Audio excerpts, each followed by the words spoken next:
Over the years, of course, the semiconductor industry has become more and more consolidated, and designs have become more consolidated. Now, with the advent of SoCs in virtually all complex devices, the stakes are very high on these SoC designs, and vendors are seeking to turn the crank much more quickly, tape out more chips every year, and the design cycles are shrinking. This means that what we really need is a more effective and efficient way to do verification on these designs that are of ever-increasing complexity. And formal verification, I believe, plays a critical role in providing that higher level of efficiency and effectiveness for verification, particularly when partnered with a good functional verification and system-level verification strategy. Hi, I'm Prashant Aggarwal, Principal Engineer at Oski Technology, and the topic of my presentation is how do we ensure the completeness of end-to-end formal for sign-off. So we have an end-to-end formal test bench, and how do we ensure completeness is by answering three questions. For constraint, we need to answer whether I have an over constraint in my setup that is disallowing any legal stimuli in my design. So I'm not verifying a legal space in the design. For complexity, I need to make sure that the proof depth that I'm achieving for my checkers is sufficient, so I'm not missing any corner case in my design. And for checkers, I need to ask the question, is my list of end-to-end checkers is complete, or I'm missing any important checker. So in order to answer the question for constraints, there are two ways to do it. One is to get the list reviewed by designers, so they can look at a constraint and make sure that there is no over constraint in the design.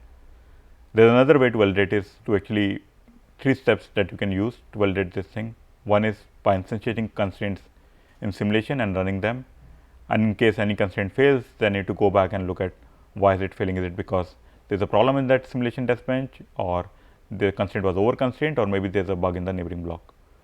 The second step that we can do is put this constraint as a convert this constraint as a checker and verify them in the neighboring block, and make sure that these checkers pass in the neighboring block. In case they fail, again we need to debug and find out what's the root cause of it. And the third step is actually to run formal coverage and find out if there is any code that has not been covered, and the reason it's not been covered. Is it because it's an over constraint, or it's not been covered because there was a problem in the design itself, or it's a dead code.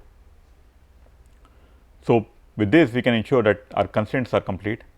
For complexity, we need to make sure that all our checkers, the achieved proof depth of our checkers is equal to required proof depth. So this is actually, we can use a 6-step process for doing it, and we need to make sure that all our end-to-end checkers are reaching to this required proof depth, or the achieved proof depth is equal to required proof depth. We have mentioned about details of this 6-step process in our DVCon 2014 paper, as well as in our first decoding formal talk in 2013. And the 6 steps include design latencies, looking at microarchitectural structures, failures, false and real found in formal runs, or probably looking at simulation failures as well, and running hybrid runs as well as functional coverage. And we can also use formal coverage to qualify required proof depth. And so when we run coverage, it comes up with a number saying like, oh, this piece of code has been covered in this much cycle, and if our required proof depth comes out to be less than that cycle, then we need to go back and check why we say that required proof depth is correct, or maybe we need to correct our required proof depth, because we now have a way to know like the piece of code that takes long time for design to get covered. So probably we are missing something there. So for checkers, we need to ensure that our end-to-end checklist is complete. So one thing is to get it reviewed by designers, and also making sure that there is always a checker on each of the output of the design.